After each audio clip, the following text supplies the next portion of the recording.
paz, queridos. Estamos hoje dando início, então, à nossa primeira aula de hermenêutica. Eu quero te falar que essa matéria é uma matéria técnica, ela é uma matéria, como nós já informamos lá no grupo, é uma matéria com 7 aulas consecutivas de um tempo, né? Essa é uma matéria, por ser técnica, ela às vezes não é muito atrativa, né? E assim, é muito importante que você esteja assim, preparado para o que você vai aprender a respeito dessa disciplina, porque ela vai interferir, vai te levar a fazer um questionamento dos seus próprios valores, dos seus próprios conceitos, não é? Então, toda vez que você for pegar e lembrar dessa palavra hermenêutica, se você não estiver preparado para compreendido o que de fato quer dizer essa disciplina, ela pode se tornar maçante e você vai perder uma oportunidade excepcional, né, de você adquirir um conhecimento mais preciso, né? O teólogo, por exemplo, a gente não pode, de forma alguma, um teólogo aprender uma matéria de uma maneira volátil, né? Uma forma sem firmeza, sem estrutura, né? Então, essa matéria é uma matéria que vai dar suporte a todo o conhecimento que você adquirir, então, ao longo do seminário, né? Eu vou estar lendo alguns textos que eles compreendem o suplemento que eu vou te mandar em foto e vamos ir estudando mais algumas partes contigo. Eu não sei até onde vai essa gravação, mas a gente vamos começar do começo, né? Vamos ver até onde o Senhor nos leva. Então, você vai estar de posse do seu suplemento e você vai estar estudando comigo. O seu suplemento vai dizer assim, vai te dar uma definição de hermenêutica. A hermenêutica é a área da filosofia associada à palavra significado. Essa palavra vem da antiga divindade grega Hermes, né? Daí veio Hermes hermenêutica, o mensageiro dos deuses gregos. Originalmente, a hermenêutica tratava de explicar textos, a saber, as mensagens dos deuses gregos. Nos períodos posteriores, a hermenêutica tratava principalmente de explicar os textos da Bíblia. Na história recente, cada vez mais se pensava em explicar e entender textos não bíblicos. Então, do que nós estamos falando? Estamos falando dos gregos. Nós temos um relacionamento, a Bíblia, o seminarista, o estudante de teologia, ele tem um relacionamento muito próximo da língua grega, da cultura grega. Por quê? Porque foi durante a expansão grega, né, quando eles estavam dominando o mundo, o Império Romano ali, que Jesus nasceu. Então, o judaísmo foi fortemente influenciado pelo helenismo, né, que é a inserção de uma cultura conquistada, de valores como vestimento, comida, habitação. Os gregos, aonde eles foram tomando posse, dominando, eles iam inserindo a sua própria cultura naquele lugar, né? Então, nós temos, por exemplo, o seminarista deve ter acesso, deve conhecer a tradução da Septuaginta. Septuaginta é a primeira tradução da língua da Bíblia hebraica para o grego, né? Então, é uma tradução de uma excelência. Se você pegar um texto da Septuaginta e for comparar com a Bíblia de hoje, você vai ver a maravilha que é, certo? Então, é uma bênção, foi uma bênção para o cristianismo, o helenismo, porque, por exemplo, aonde os romanos iam passando, eles iam construindo estradas, por exemplo, né? E isso facilitou a expansão do cristianismo naqueles dias. Em tempos de perseguição, quando perseguiam, por exemplo, os apóstolos, tinham saídas para várias partes.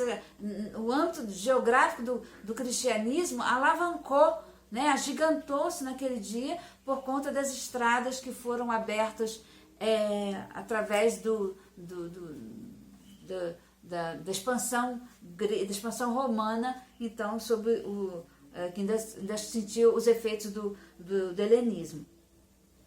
E alguém às vezes pergunta assim, como era então a comunicação? Como se comunicar? Como os gregos se comunicavam com seus deuses? Né? Através dos cultos pagãos. Né? Eles ofereciam culto em troca de proteção divina. Né? Quando hoje, irmãos, a gente vê na igreja alguém tentar negociar com Deus, eu lembro muito desse procedimento dos gregos antigos, né? Porque eles faziam uma oferenda para receber uma bênção. E nós não podemos fazer isso, nós não podemos negociar com Deus, de forma alguma. Né?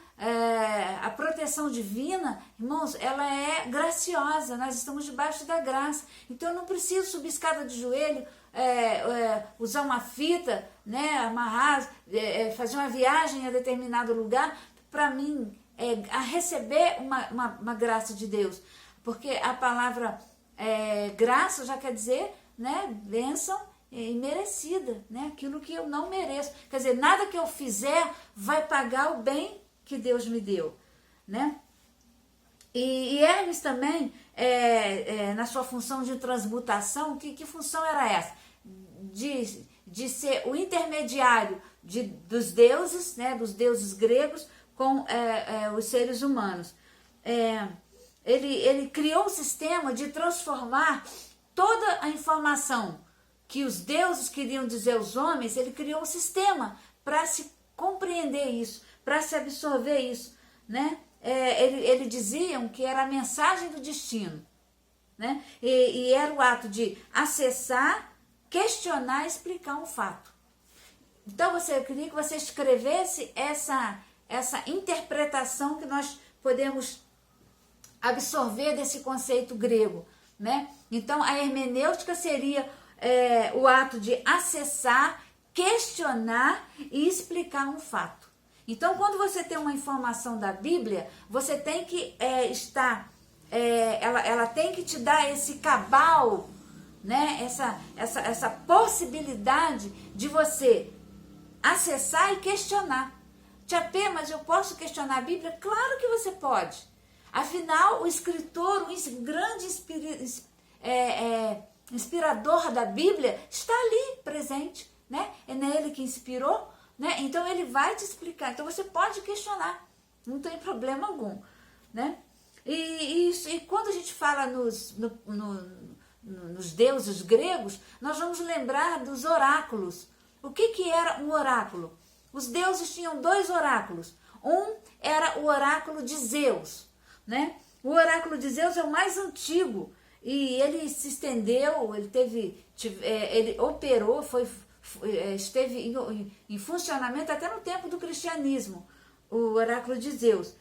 E tinham também o oráculo mais famoso, né, que ele se localizava em Parnaso, Delfos.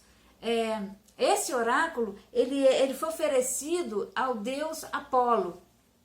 E foi nesse oráculo que o apóstolo Paulo esteve quando ele foi em viagem missionária à Grécia, quando ele esteve lá. É uma passagem que diz que Paulo chegou nesse panteão dos deuses e estava escrito lá, todos os deuses, né, tinham uma imagem deles, e tinha um pedestal vazio, e estava escrito lá, ao Deus desconhecido. Então nós sabemos que os gregos colocavam, mantinham esse altar, porque eles eram muito místicos, né? Os gregos antigos, e eles tinham medo de tudo. Então eles faziam as suas oferendas, e eles, com medo de esquecer algum deus, faziam também uma oferenda a esse deus, né? Quer dizer, o deus desconhecido. Tinham medo do trovão, das tempestades, tudo eles tinham medo. E quando o apóstolo Paulo chegou lá, ele aproveitou, né? E viu ao Deus desconhecido e ele disse, não, é esse Deus aqui que eu estou mostrando a vocês. É esse Deus que eu estou apresentando a vocês, o Deus desconhecido. Esse é o Deus que salva e que cura, né? Então, eu estou te explicando isso para você entender a importância da lenda, né? Que é essa questão de Hermes, dos deuses gregos, era tudo uma lenda, claro, né? Isso aí não tem nem a ver, não estamos falando de demônio, não, estamos falando de lenda, de cultura, né? A gente tem que ter, na hora de interpretar uma informação, a gente tem que saber se essa informação ela é uma lenda, se ela é demoníaca, se ela é uma heresia, né? Então, o teólogo tem que ter esse conhecimento todo. E como você vai ter se você não saber interpretar um texto que está na sua frente? Um livro que alguém te propôs, não é? Ok. Você está de posse, então, do seu suplemento e no número 1 está assim, conceito de compreensão. A compreensão não é um todo estático, mas ela é caracterizada por ação e movimento. Ela evoca um processo e inicia um desenvolvimento. O que nós estamos querendo dizer aqui? Que o ato de compreender, a gente fala assim, fulano, você compreendeu isso? Fulano, cicrano, você entendeu aquilo? A pergunta que a gente vê muito fazer hoje em dia, né? Nesses dias que estamos atravessando. Você entendeu o que o ministro da Saúde falou acerca dos novos ventiladores que estão chegando, os respiradores?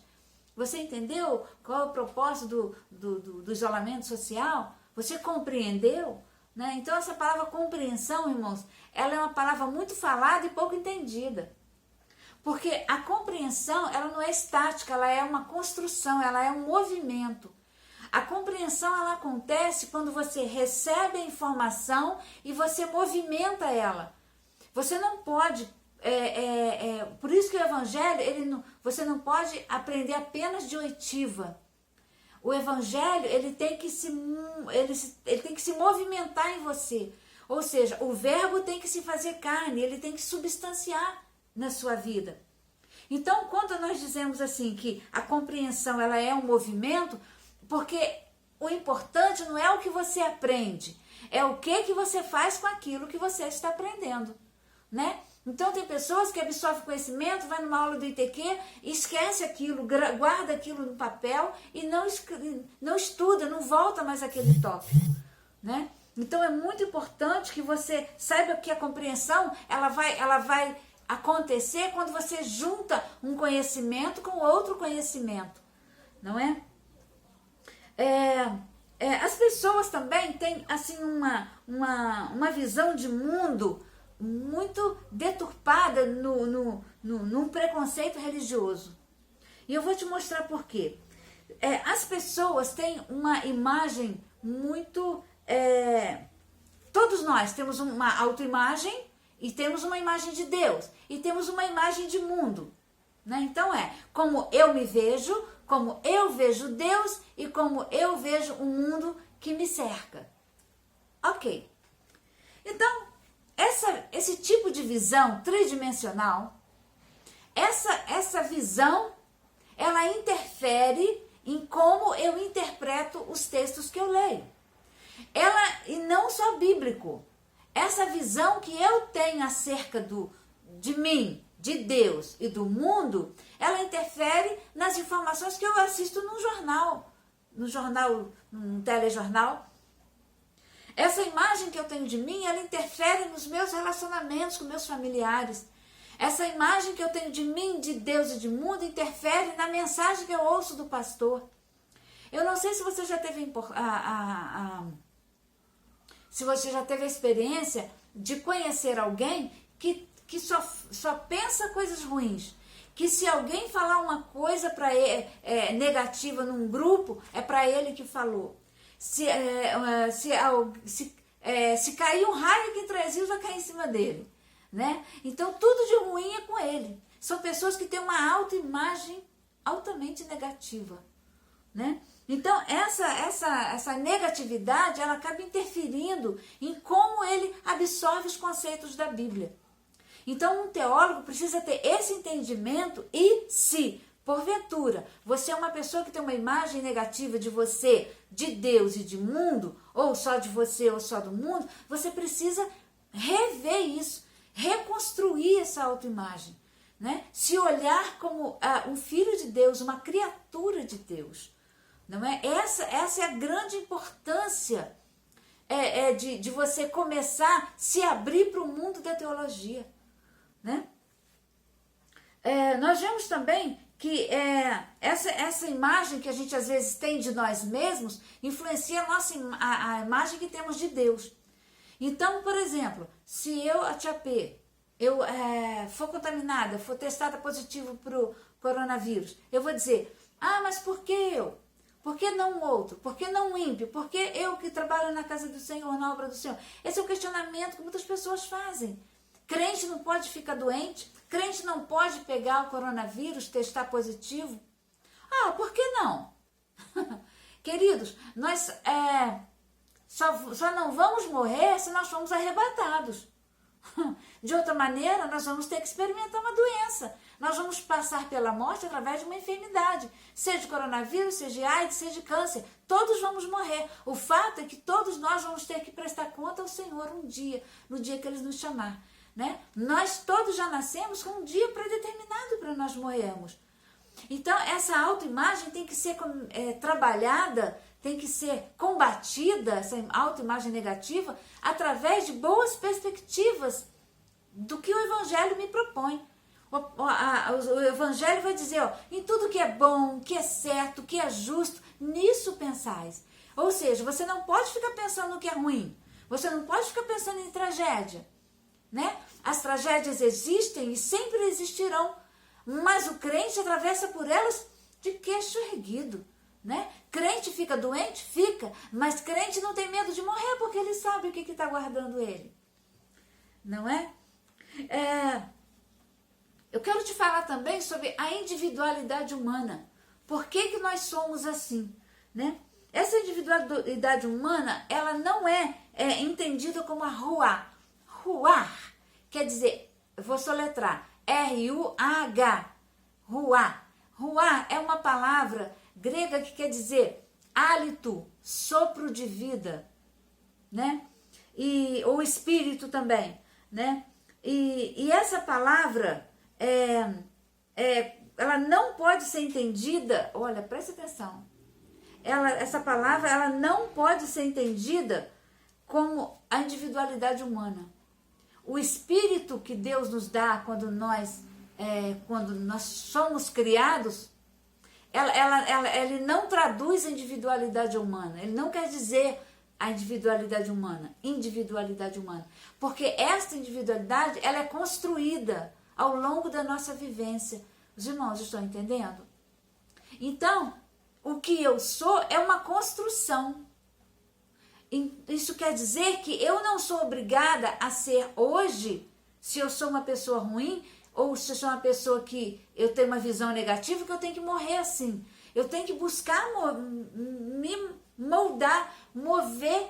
Lembra que nós falamos que a compreensão não é estática, né? Então eu tenho que buscar melhorar. Eu preciso ser uma outra pessoa. Eu preciso ser alguém melhor. E eu posso ser alguém melhor, né? Então, como nós já falamos, essa forma negativa me faz ter, é aí que nasce, irmãos, a preguiça de estudar, a preguiça de pesquisar, porque a nossa cultura, a nossa geração não é uma geração orientada ao estudo, à pesquisa.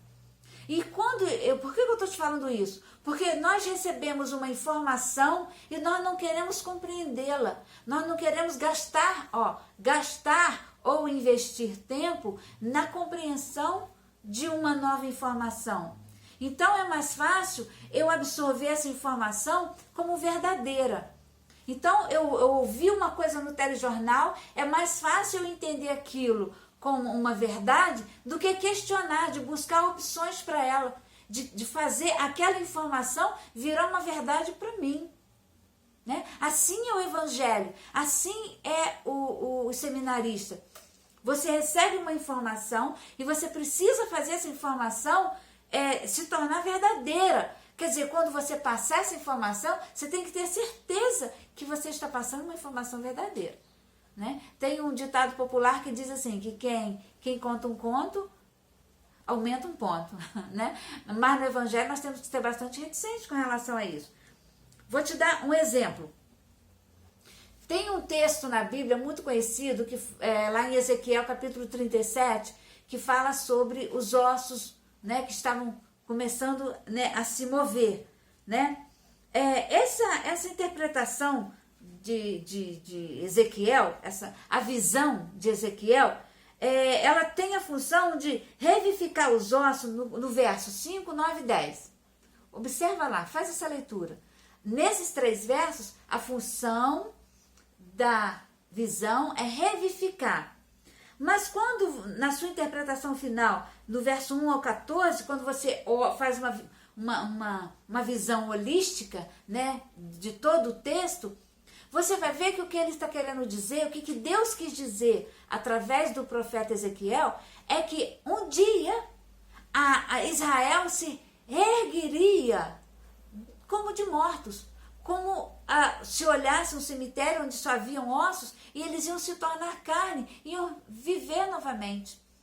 Essa profecia de Ezequiel 37 só aconteceu agora, em 1948, 47, quando Israel se tornou nação, né? Então, muitas vezes, irmãos, por preguiça, nós replicamos uma passagem da Bíblia sem questionar se tem um fundo de verdade, se tem um fundo hermenêutico.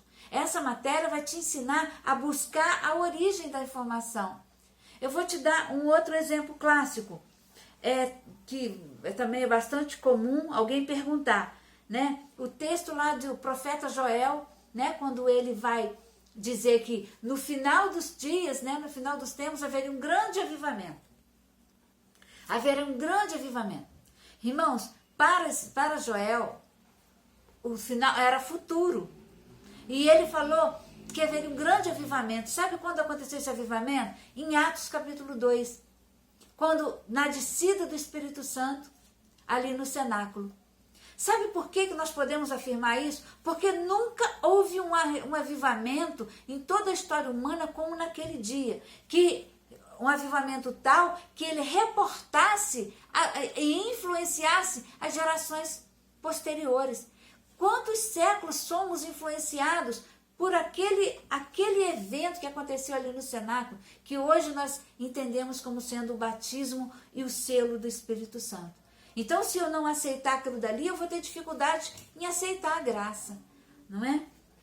Então, são formas de interpretar. Hoje alguém faz, às vezes, nós vemos campanhas evangelísticas prometendo um avivamento, como nos dias que Joel profetizou. Isso é uma mentira, isso é uma inverdade, porque pelos aspectos hermenêuticos não pode acontecer. Não aconteceu como naqueles dias, né? Então, isso por quê? Porque nós temos ferramentas hermenêuticas que nos provam isso. Eu vou te dar um outro exemplo clássico de má interpretação do texto. Quando a gente fala que Elias, por exemplo, propôs lá para os profetas de Baal que o Monte Carmelo fosse o lugar da disputa, né, com os 450, né, com os 400 profetas de Baal. Alguém questiona assim, mas por que Elias escolheu o Monte Carmelo? Porque o Monte Carmelo era o território deles lá. Elias podia ter chamado eles para uma área geográfica que fosse independente, mas não, irmãos, o milagre tinha que ser lá na cara do leão.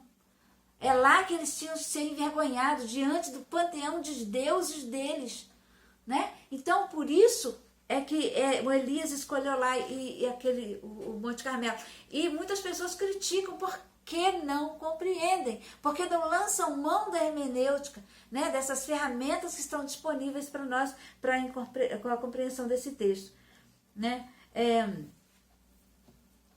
Os seguidores de Baal acreditavam que seus deuses moravam lá no Monte Carmelo. E foi lá no Monte Carmelo que eles foram todos, né, envergonhados então, né? Nós vemos também quando em 2 Reis, capítulo 2, verso 9, Quando Eliseu disse a Elias, né? Peço-te que me dá por herança a porção dobrada do teu espírito. Né? Então, muitas vezes, alguém interpreta isso como se Eliseu estava querendo ser melhor do que Elias. Quantas vezes a gente vê isso, né? Essa falsa interpretação. Na verdade, o que Eliseu queria era ser um herdeiro, um sucessor de Elias, ser tão bom quanto, né? Lá em Deuteronômio, capítulo 21, verso 17, o primogênito de uma família tinha o direito de receber o dobro da herança. Isso aí está na história, né? Então ele quis lançar mão dessa informação, dessa prerrogativa, né? Que Eliseu pensou nisso, a ideia era essa. Então a gente não pode forçar uma passagem se você não tiver com base, né, sustentado nas regras da hermenêutica, né?